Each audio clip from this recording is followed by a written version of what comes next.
Hello, hello. Thank you so much for coming back for our second episode with Tea with Terry. My name is Terry, and I'd like to introduce our guest here today. Hi, everybody. My name is Caprice Carthans, Executive Director of Equity Alliance South Illinois, and I'm excited today that we're going to engage in this conversation. Yes, so for the folks who don't know who Caprice is not only a cast member in Journey to Zero Parts 1 through 3, but they are a community activist, have been doing this work longer than I have been alive on this planet. Listen, and looking good every time. Mhm. And I am so honored to share this space with you. I have been very open about my seroconversion, and if I'm gonna talk about seroconversion, we're gonna have a seroconversion conversation. Absolutely. And Absolutely. I want to give you the praise for even putting that in my head because I knew we were talking about it before we started, and I'm like, yes, that is exactly what this conversation is going to hmm be. hmm So I just want you to talk to me a little bit about just your history in this work as being someone who's been an activist and like done this work. Like, what are your thoughts around seroconversion? There are, let's see, that's a whole mouthful. Thank you. And thank you for even intentionally having this conversation because no one talks of, many people do this work. A lot of and for full disclosure, I'm a long-term survivor, 39 years with it. uh, and so when I got that information, it was a hard pill to digest. But the reality was that was my reality, and access was didn't look like it looks today. Yeah. And I know that you've worked in prevention for quite a while, and your conversation was always about how to not do, how to not be uh, effect, Mm-hmm. and So I wanted to talk to you, since we're having a conversation about seroconversion, just what was seroconversion like when you first started doing the work, and how do you see seroconversion now? seroconversion back then meant surprise, you Mm-hmm. know, and HIV was early in those particular days. They didn't have as much information. There was not a lot of research done. There was not a lot of collective data done. It was just that it popped up, it appeared. Those who were able to afford the uh, medications that were available at that particular time, or and they didn't call it art back then. They called it something completely different, and it was labeled the package. Mm, That's what the community called it, the package. okay. And if you got the package had a certain look. Mm, And if you were on medication with the package, it gave you certain particular visual effects. Uh, hence, nice, cute little fine, thin baby hairs. The skin tone changed from a neutral new tone to grayish, and there was a lot of body mass loss. mm, So that's what it looked like back then. Now, uh, even undetectable people now don't look like that. They look mm-hmm. healthy.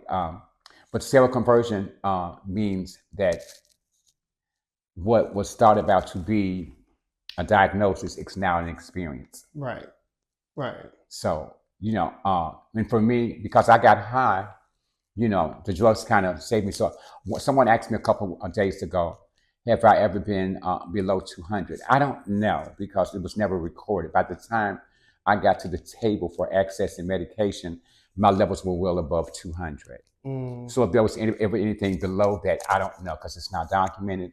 It wasn't a conversation. It wasn't even thought about. But when the charts began to develop, when it came around my continuum of care, my levels were way above 200. So I don't know. wow. I may have had below 200, Mm, but I'll never know. But according to the records, right. I've never had one of those experiences. Wow, that is, so it's interesting you talk about like what seroconversion was like when you were coming up because I think when I seroconverted, it I I must have didn't even know it, I've been on the projectable prep, been out here with my message about, getting on prep, staying on prep. And, I think that I was met with like such a shock, I think that it caused me to really think about the way we talked about HIV prevention, how I was talking about HIV prevention. And, it's just interesting. I wanted to talk to you about this, but like, me, like, what is some things that like you wanted to talk to me about? Because I want this to be a conversation. So even though we know the restrictions Mm-hmm. surrounding PrEP and the requests and recommendations that they make around, PrEP usage, what that looks like, what it sounds like, but it also goes back to have my behaviors changed in the process of me promoting PrEP? What have Mm-hmm. I done? And it's not to kind of point to you because sometimes, often I think I can imagine you probably being angry that the Mm-hmm. medication didn't work, Mm-hmm. even though that you were following the script to the best of your ability, Yeah. but something happened, Mm-hmm. and I can imagine you being angry. But seroconversion means that sometimes the medications that scientists have put out, even with COVID and stuff, they work for a certain amount of time. That's Mm-hmm. why it's important to always be on top of what the latest statistics are. And sometimes we're so engulfed in promoting the work that we don't do a lot of investigating behind the scenes to figure out what are the side effects, what's the time frame around some of this stuff. Do I need to elevate or change in the process when things start changing? Am I eligible for the change? Like I've been asked, do I want to try the injectables? No, I'm an old fart, Mm-hmm. and what's working now seems to work. So I'm comfortable and relaxed with what I don't want to try anything new because that resistance piece. Mm-hmm. See, this virus is so sophisticated and smart that it replicates. So once it gets to know more than I do about me, about how my body operates, then it will shift. And then if I've been taking something for a certain amount of time, I want to try something different. And there's a time frame on that. Sometimes we don't ask those questions. What's the time frame on the injectable? How Mm-hmm. long should I know I should take it for the rest of my life? But how long would this last? What's the time frame of what's the jeopardy period in Mm-hmm. case I miss a shot? Mm-hmm. What's that jeopardy period? Right. What does that look like? So oftentimes we follow instructions to the T, but sometimes we play a part in our own demise when the seroconversion happens. And that's not to hold us guilty or in fear of not, because we're human. We're prone to make mistakes. But now the reality is, how do I deal from this particular point on? What do I do now? Yeah, I think that it's interesting you say that because I think the week I seroconverted, I ran into you at You an did. event, You did. and I was crying like a baby that whole weekend. But I think that you were just very caprice with me, and you just like, this shit, you understand what you got to do. You also understand what you've been doing, and I think that in that moment was not something that I wanted to actually deal with, but it was something I needed to hear It was because exactly because oftentimes we want to point to it had to be fingers somebody else's fault. because I followed everything to the script. Well, did you? Because I listen, Yeah. will you say that? It's Hmm. like I think about it. Like I know prep is 98.9% effective. That's what the numbers say, but it's always that odd. See, nothing's 100%. Exactly, and that was And one whenever thing they I say it's never did. 100%, don't go for that. If it's 100%, my body can't take 100%. I'll mess around with 97.6, Mm-hmm. maybe 92.4, but anything beyond that, it's too strong and it's too accurate. So if it's that powerful, I don't need it because at some point my body's going to say, "Wait a minute, hold up." And I think that's the wisdom in And then my having these mind will, and then conversations. my mind will tell me if I'm this perfected in my adherence process, Mm-hmm. Yeah. then I can go against the grain. That's what your mind will tell you. So sometimes we just have to live in the moment and be, and absorb those particular realities. But I just want to tell you, congratulations for being on the other side now. Yeah, I think You know, that you brought something up that I think that is so important, and I keep coming back to these conversations because I want to highlight them in this space. But the importance of having intergenerational conversations, and I'm going back to a conversation we had on set, me, you, and Stanford, about understanding the information that they're giving you. I think that at that moment I couldn't appreciate that, but since my seroconversion, I have been a part of those conversations about adherence, resistance. What does it look like when people seroconvert on PrEP? It was something I didn't even bother myself with wanting to know about because I was just pushing an agenda. But you poured into me in that moment before, like, it's just understanding it. And I hmm think that's why I've come back to this, like, why is it so important to have intergenerational conversations? Because as much as I think I know, I don't know half of it. And that's not to put me down or anything like that, but it's you knew something more than I did just Well, about I understanding stuff. understand the clinical part, but I also understand the experience part. Mm-hmm. So, and both of them have got to collaborate and make sense. Yeah. They've got to become realistic and accessible. So, how do I make that? So, there are some things I have to do on my end as the recipient. Okay, what am I going to do? What I'm not going to mess with? What do I refuse? So, I have to look at other examples of what it looked like. For example, if they were taking this, Mm-hmm. what was the long term and I use a little time frame like maybe 30 days. What does it look like after 30 days for you? How do you feel after 30? And then ask those intentional questions. I don't think I want to do that. But what is it like over here? Mm. And then I found something that kind of piqued. I said, you know what? This may be doable because as unique as we think we are, we're not. Mm. Someone Okay. has figured out how to navigate that. So I try to figure out, well, what's the best navigational process for me? Is that realistic? Can I adapt to that? Can I do that?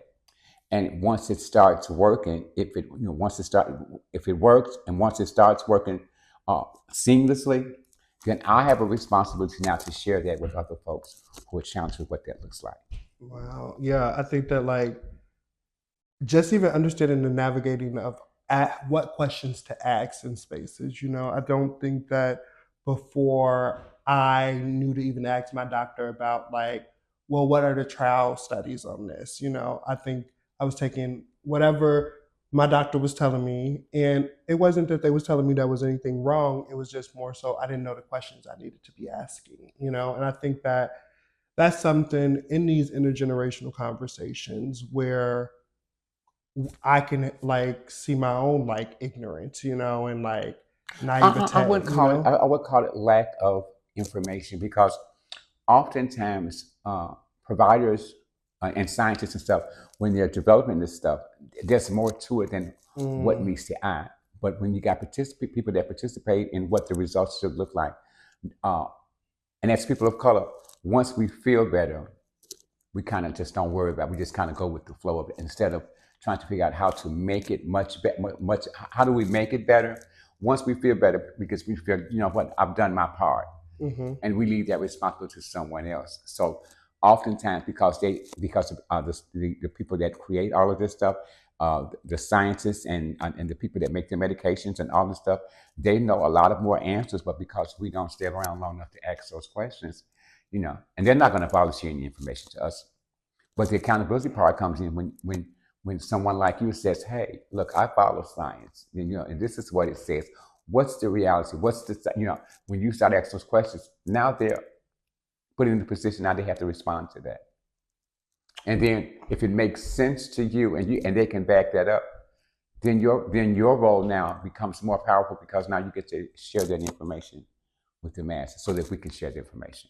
We're always looking for different conduits of Yeah, I can see visibility. that. You know what I Yeah. mean? It's crazy because one thing I wanted to touch you about is that piece about not wanting to know the information. I think going through my seroconversion, there was a lot of hard truths I had to deal with, and I think about there's just a lot of stuff I just didn't want to know. I think that seroconversion is one of those things, especially when you're doing this type of work too, because you know everything, you've been talking all this stuff, you You on got all you the got journal. all the you got the clinical lingo. You can close your eyes and write with on a piece of paper while you're blind because you know it so well. Mm, But the reality is something different now. The experience is something different now, and I think that puts you in a place of, oh my God, I feel as though I've deceived my community. I feel as though I've yeah, let people down because I was preaching this, and a lot of folks took some suggestions from me and they're better with it because they're on it. They reported back to me, but now I'm sitting here holding the bag. Oh my God, what do I yes, do? yes, So don't let guilt or shame stop you from your experience because that will hinder you and stunt your process of acceptance. This is a reality now. I'm 39 years in, almost 40. That's almost as long as this virus has been talked about and been around. You know, uh, but I'm here, yeah. still thriving. And what I want you to do is hang in there. If I can hang in there, you ain't got no excuse. And And you have access to more convenient platforms than I've ever thought about having. I enjoy and I am in awe and utter respected folks who have the capacity to tap into those particular platforms, and reach a mass of people that I never thought about. And oftentimes, because of the work I do and because I've been around so long, I'm propelled in spaces that are like brand new to me, but I'm not terrified or afraid because it's my reality yeah, that makes this work worthwhile. I think that like part of having you here too is because you have such a vast wealth of knowledge in this work. And part of these conversations for me is I think about that queer, gay, trans person that's down in butt fuck, Illinois, Yes, yes, yes. and they don't have a Chicago, Boys Town or anything. So, but they get to go on this little website, YouTube, and hear people talk about like these ideas that like it is okay to talk about like HIV and like even when you seroconvert, it is okay. You can still talk about HIV prevention and how you're a part of it, how other people can be a part of it. I think that was the hardest thing for me was how do I continue to talk about this? Well, you're part of the of the club now. I just want to call it the club. We had a reunion project for long term survivors, and what they how they dictate is if you're 10 years or more in that you're considered a long term survivor. Well, let's look at the statistics. The incubation period for HIV is 10 years. That's what the statistics say. So, and you could not exhibit any signs or symptoms for a whole 10 years. Then Yeah, all of a sudden, she's present.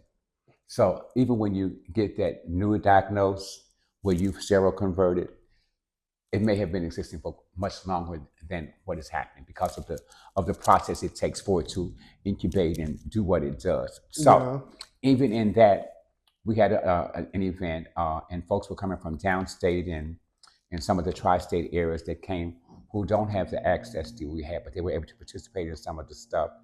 And I met a girl. I won't mention her name, but she said, and she's been around. She said she had been about 14 years. She said, and she didn't know that there were folks who were thriving and being able to go to work and were not living in shame and guilt and were just, because they were able to tap into some access and stuff and find some sustainability with their life. She didn't know none of those resources were available, you know. And she yeah, didn't. She wasn't one that converted to sex work all the time, mhm, but because I live in a space that's so rural that population maybe 500 people, so everybody knows everybody, mhm, and she's one of those type of people. She says, but God here, she said, and it was like, oh my God, I'm not the only one. I don't have to feel shamed or I don't have to feel left out anymore because folks are having intentional conversations. And guess what? They want to know what I think about this conversation. They want Yeah. to hear what I have to say about this conversation. And in hearing them talk about it and then them discussing themselves, they were able to find some solutions and some satisfaction in just verbalizing. Sometimes, people don't know how to verbalize how hurt they are Yeah. or how guilty they are or how they feel in the process, even if they're willing to try adherence. What does Mm. it look like? I'm so shameful and so embarrassed, that I really don't want to. I don't want. We don't want to do this. But sometimes we're those visual effects that people see that are so grounded in the work, and even when our experiences change. Okay. So, what are your thoughts about how do we get to zero and, you know, just anything?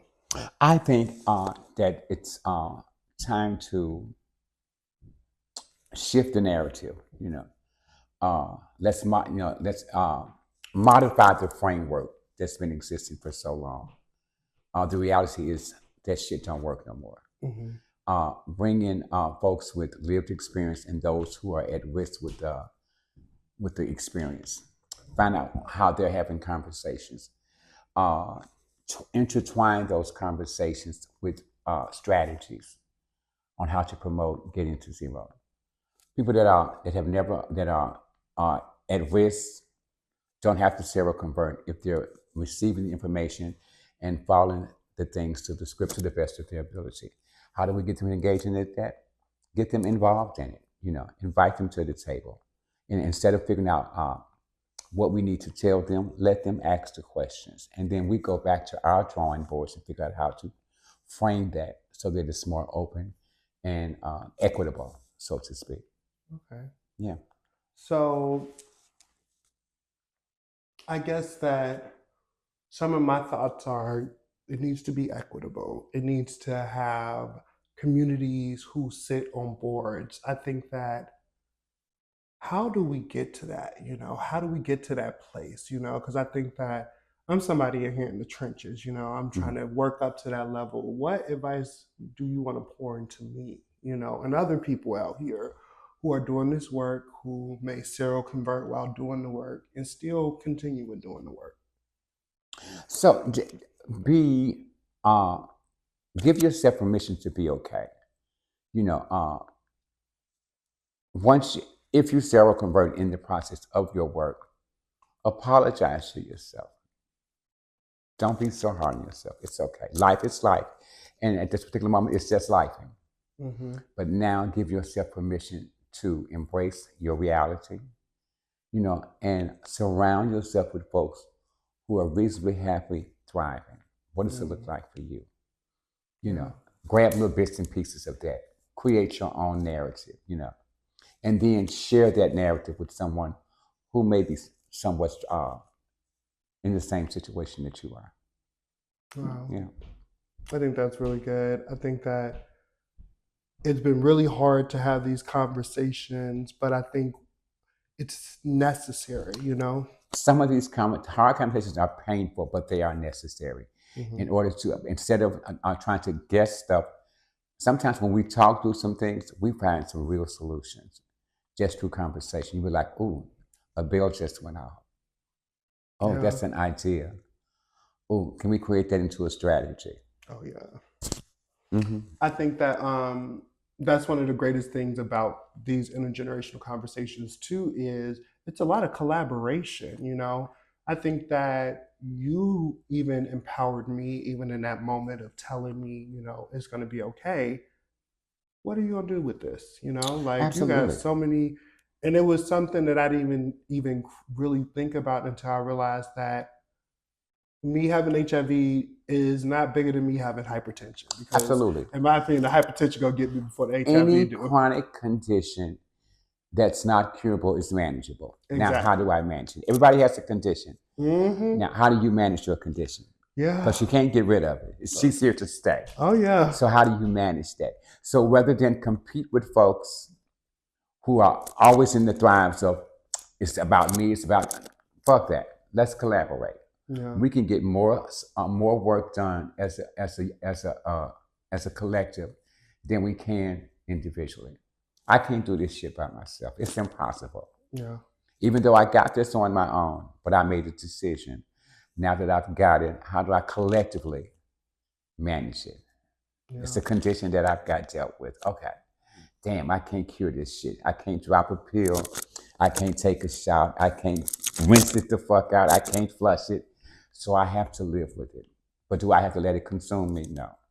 Right. How do I manage it?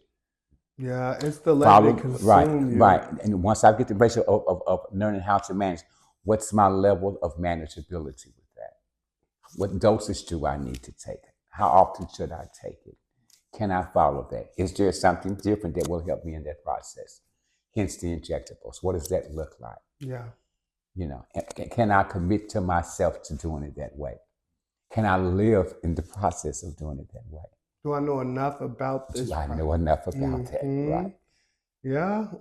So it's just getting the information, you know, congregating in a schedule with the information, and then utilize it to the best of your ability. That's called capacity building. How do I Yeah. take what I've learned and make it useful to? I desire what I deserve, and I deserve what I desire. Wow. That is that's really powerful because I think that it is still something for me that's day by day. Mm-hmm. It's something that has not been overnight. There's some days that are better than other days. Mm-hmm. I think that it also is something really important you said is allowing yourself to like take a break to like just Breathe, breathe. breathe. Yeah. I do not like to sit still to save my life. Listen, I'm an old woman, and once I'm up and I'm out, I'm out, and once I'm home. But I've learned how to uh, enjoy the experience. You know, find value in the journey because that's what it is. It's a journey. It's a journey. And how do I remain sane and centered? You know, in my experience, I just show up. I just show up, and once I show up, oh, it's going to be a great day. Oh yeah. It's going to be a magnificent day. Oh yeah. I want you to leave us with some of your final thoughts about the journey towards zero and HIV and just, where are you with like how we are dealing with HIV and people living with HIV? What are your thoughts around that while we wrap this conversation? I think that most folks in this work want to make it look real pretty, Mm-hmm. excuse me, and cookie cutter and cute. But the reality is, it's not pretty all the time. We just make it look cute because we've learned how to navigate some systems and make and sugarcoat some of the stuff. I've learned to stop sugarcoating shit. I call shit what it is. Shit is shit, you know, and it all smells. But what's sweet about it is I can embrace it as it is and deal with it on the level that it comes. Yeah. So one day, I'm praying that I'll live to get to see us get to zero. But until we change some of the narratives around it and some of the structure around it, and if we don't have the right people that we want to really take care of and share this message with, it's impossible. Yeah. It's impossible. So I'm talking to the forces that be. We got to be more open now. Let folks in. And these Yeah. are the people that you want to suggestively, support. Bring them to the table. Listen to what they're talking about. Listen to the way they're talking. Hear what they're saying because they know what they're asking for. Mm-hmm. And I promise you, once you agree to those particular dynamics, it'll be easier for all of us to get to zero. Oh, wow. Caprice, I want to thank you so much for being in this space with me, having this conversation. I think that you not only bring such a vast, just like history and the work and knowledge, but you also bring something to like the culture of the conversation. And what that is the culture is always changing and evolving. And if you don't keep up with it, you won't know what people are talking about. You'll be sitting there looking good as stupid. I hate to be in a room of folks having conversation and it's about me and I not know it's about me. Mm, That's the stupidest shit I've ever heard. yeah. But if I understand the language and I understand the landscape of the people that I'm in here with, I know what's going on. And guess what? I got invited to be a part of it because I have something to contribute just like they do. Yeah. I'm glad that you have contributed your voice not only to this space, but to the world. I think that it not only influences the work, it has changed how people do the work.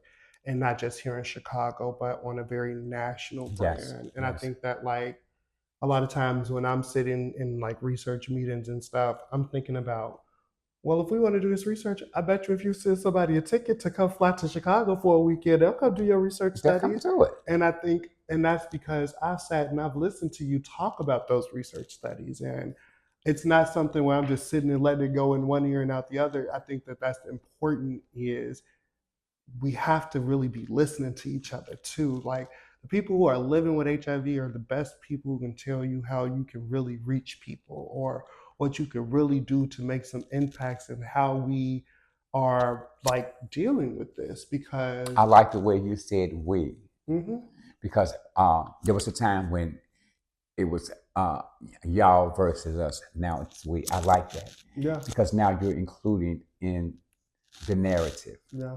The experience changes the narrative.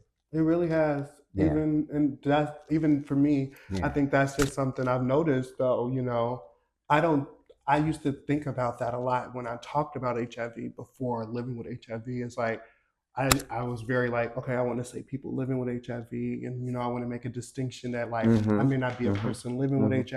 HIV, but like I'm here to promote that, people living with HIV are part of the prevention and everything like that. I want to say that it also is a little bit freeing to not be in that headspace and to just, and I don't, and I think that like part of it is also like me wanting to give respect to people who are living with HIV, but also me feeling as though I needed to make that distinction because that's my part in the fight, and I think that It it's changes changes. your perspective now because it's a reality. Yeah.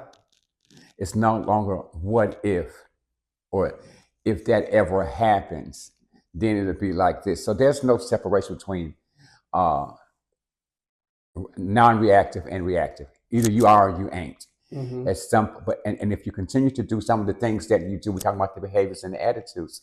This could be that. Yeah. Yeah. And I'm That's like, just how thin that line is, it is so thin. It you is know. so thin. But once you've crossed that line, there's no turning back. So how do I move forward? Mm, yeah. That's the mindset. Okay, so okay, this is it. All right, well, fuck it. We here now. Hmm.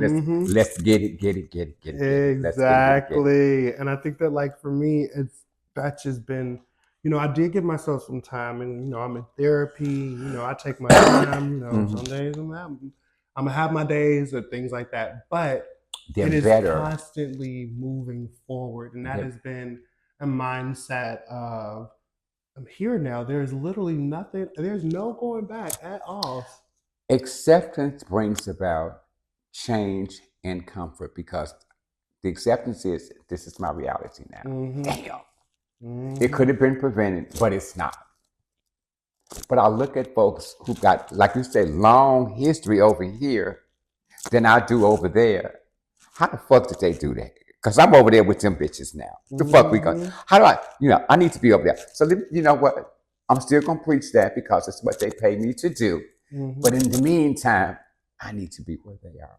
Yeah, and that's exactly what I'm trying to do. I'm Mm-hmm. like, how do I get to being a person in their 60s who's living with HIV, thriving, and just is at a level of just like this ain't nothing that I don't bother me because it is something I'm still like, okay, it don't bother me at all, but it's something like when you come to the dating and stuff and it's like, oh yeah, I do have to tell you I'm living Mm-hmm. with Mm-hmm. HIV and like the instant like, oh, ghosting, no messages, that's something I'm learning to deal with. Yes. Yes. It is a very Let me real tell you. new Let me tell you thing. what's sexy. Confidence is sexy and a motherfucker. Oh, it really is. When you confident about and you clear about who you are and what it is, shit, motherfucker could do to you. Yeah, that is so true. And Nothing. I think I'm more emboldened in just being like, That's attractive to that's me. people. People be like, damn, they're so confident. Even though they got a little condition, that shit don't bother them because they still doing. God damn, fuck that. I Hmm. kind of like that. And listen, I told myself too, That shit is sexy. I don't care that's what how nobody we say. got here. Yes. Is that lack of self love and wanting to Mm-hmm, find it through somewhere mm-hmm, else. So, like, mm-hmm. that confidence you're talking about is so It's important.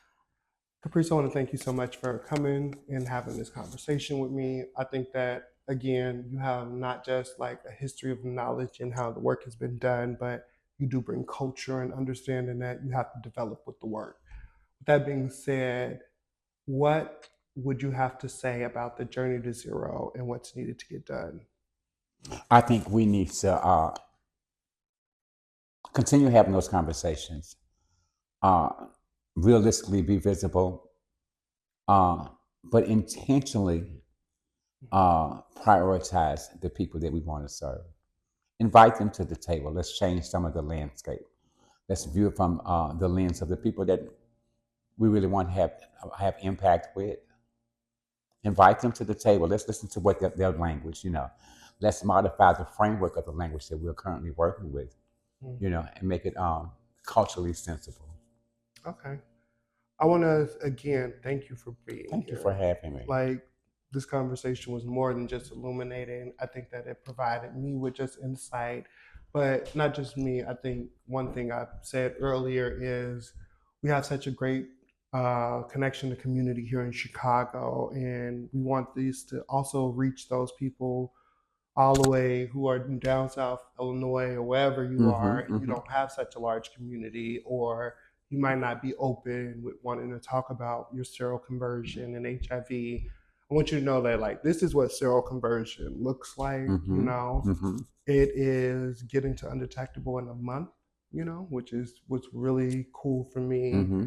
But it also means that you get to take care of yourself in a way that's so uniquely different than what you are used to. And that might actually be the best thing for you. And I can only speak from my experience, but in my experience, talking about it has been not only healing, it's been a space where I can be angry, I can be happy, I can be sad, but I'm not keeping it inside. And that's what I want to leave you all here with today is when it comes to seroconversion and your feelings around it, know that you can find a space that you can feel comfortable talking to people. There are people in this world who will listen to you and they'll care about what you have to say. And it's okay to be in that space where you feel like you're blaming yourself, but don't stay in that space. And yeah, those are my final thoughts. Again, I want to thank you all for joining me and Caprice for this conversation. I want to thank Caprice for being here. If you're interested in more information about the Journey to Zero, part 3 of the film, please visit us at journeytowardszero.org, where you can find more information on Caprice and more information on myself. Caprice, you got any social media you want them to follow? I'm on Facebook, Caprice Carthans, and my organization is equityalliancehealth.org. Look us Equity Alliance Health of Illinois.org. Go to my website, look up the page, and if you feel free to donate, please do. I'm gonna make sure we put those links at the end of the video. Yes. We're gonna put them down low, so make sure y'all go check out those links. Thank you all so much for coming. Check us out for our Bye. 3rd episode coming soon. Bye, Bye, y'all. y'all.